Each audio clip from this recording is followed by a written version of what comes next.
was definitely something I wanted to be a part of, obviously, because of the significance of the story. I mean, it's a true story, and it's compelling, it's provocative, but also it's a woman that's really kind of right up my alley. And really, Lynn answered every question I posed her, and I asked her some pretty tough questions. You know, she's endured a lot, and she's someone who I really consider to be the quiet giant of that family.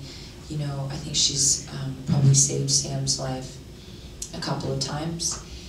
And, you know, it has not been an easy road. They've sacrificed a lot, she has especially, but she's done it for the good of these children, and to me that's incredibly humbling to be that selfless.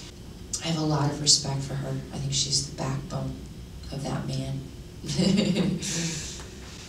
So what do you see as the key to her personality in terms of you portraying her? Well, I would say the thing that is most steadfast about her is her faith.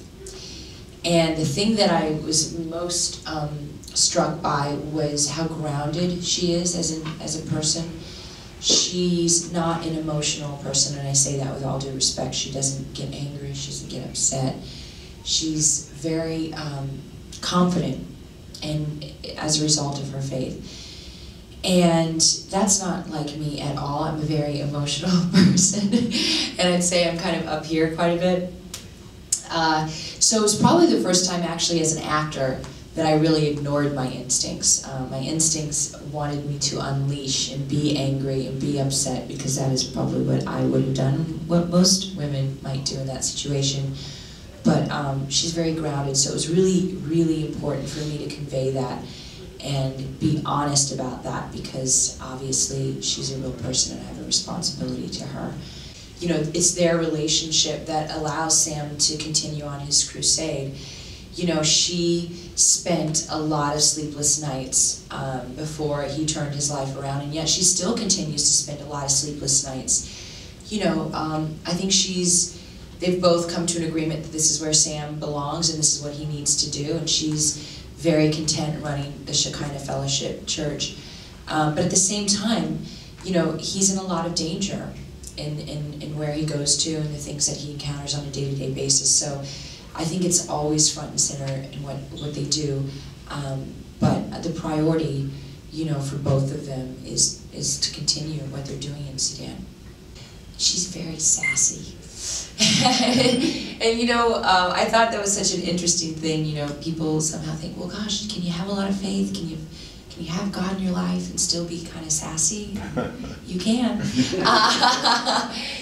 They have a real passion for each other. This couple loves each other through and through, and I think that is what really binds them. You know, they have, you know, I think there's one scene that they were kind of disappointed in, and that was the scene in the Pinto.